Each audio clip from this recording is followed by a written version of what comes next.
Good evening, ladies and gentlemen. I am honored to welcome you to this film screening on behalf of our federation, the European Armenian Federation of Justice and Democracy.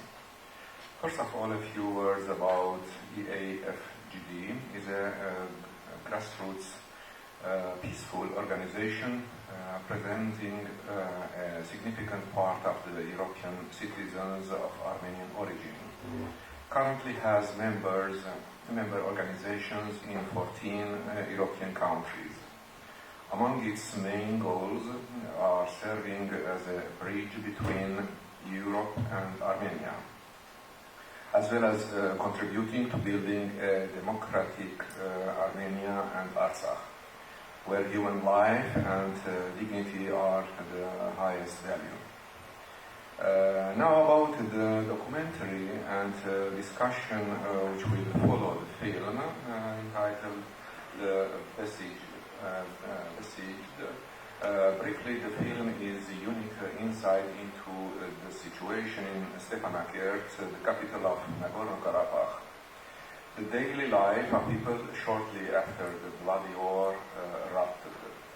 This city, Stepanakert, which was being bombed by the Azerbaijani armed forces, had been cut off from the outside world, and survival had become a way of life.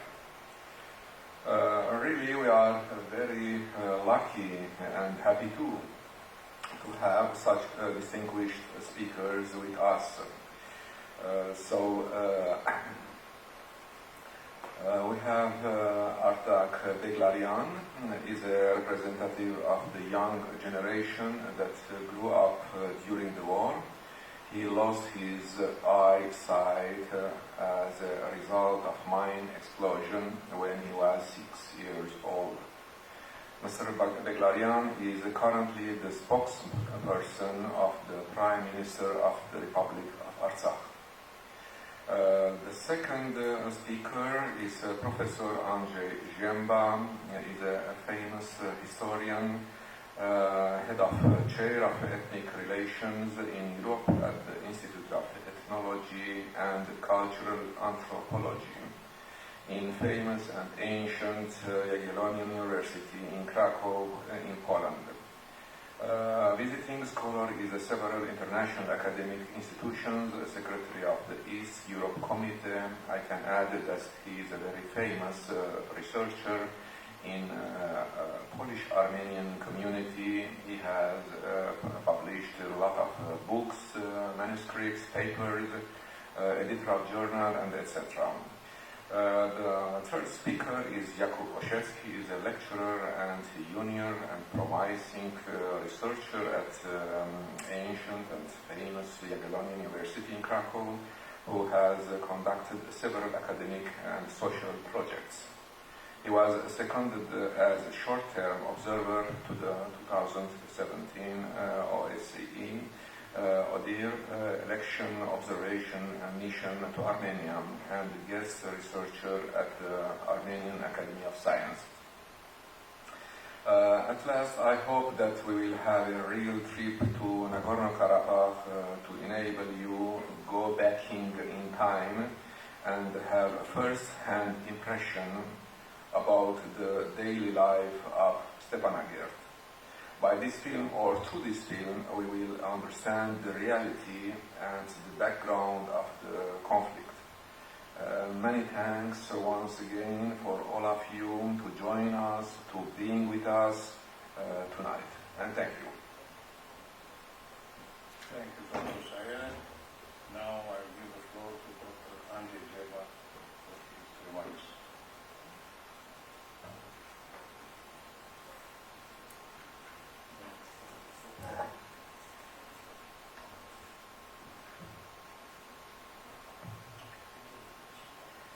Ladies and gentlemen, a few years ago, thanks to my friends, I went to Nagorno Karabakh. We were all from countries where there is no war, people live safely and in prosperity. What I saw there, the people I met there are still in my memory today. Of course, I knew the history of that country before. I knew about the ancient metrics of its culture and about the war with Azerbaijan, which still continues there. After all, many books have already been written about it. But this is one thing to know and other thing to see with your own eyes, to hear the stories of ordinary people, to clash with their feelings, memory, experiences. I am a historian, so I was looking for traces of history. I admit it was even more important for me than meeting the living people. The point is, you can't understand the traces of history without the witnesses' stories. One day, we were high up in mountains on a big plateau where people once lived.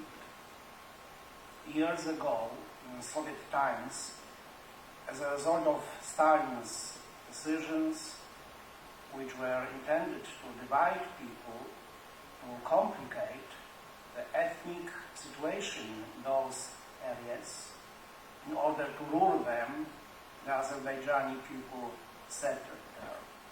Armenians had to leave their village at that time, but they left traces of Armenian history there. Most of these traces of culture were destroyed by newcomers, but something survived. We saw two small stone buildings, in fact, only their walls. These were medieval Armenian churches, empty interiors without any sacred elements. Only architecture indicated that someone once had prayed in them. Why didn't these two little churches share the fate of so many others, we asked. Then our local guide told us their story. When these lands were given to Azerbaijan, new authorities had issued verdict of extinction on all traces of Armenian history. But a certain Azerbaijani family promised to their Armenian predecessors, we will save your sacred places. And for this purpose, the family turned both churches into a barn for their cattle. Only thanks to this, the churches have survived to our days. After this story, the term human dimensions has gained its proper meaning for us. It were the ordinary human individuals who saved what was about to cease to exist on the orders of the political authorities. Why? Maybe because these ordinary people felt free from political orders. The stories I heard in Nagorno Karabakh were primarily concerned with the right to freedom for the people who had built a culture there for centuries. Living conditions in this country are not consistent with what we consider as humanitarian standards. The problem is trauma that the war has left. The problem is the lack of international aid. I think, however, that trauma would wane and international aid wouldn't be so significant if the most important barrier to full freedom was eliminated, lack of international recognition of Nagorno Karabakh people's right to freedom. We look at the problem of Nagorno Karabakh from the perspective of big policy, from the perspective of international law. And it seems to us that the problem is irreparable. We lose human dimension of it. We forget the fate of ordinary human individuals who, after all, want the law they consider the most important for themselves and for their culture. It is right to freedom. In recent days, the Polish president, Andrzej Zięba, spoke at the United Nations Forum. He talked about values that are the most important to the Polish nation. He said that the inviolable right of every nation is the right to independence. His statement seems to me important for understanding Nagorno-Karabakh conflict in proper way. It creates hope. I want we all see Nagorno-Karabakh up close and personal. This will allow us to see the needs of ordinary human individuals and not just of big politics. I share President Duda's opinion that the most important value, the need, the law is freedom. Freedom freedom allows people behave decently, both to themselves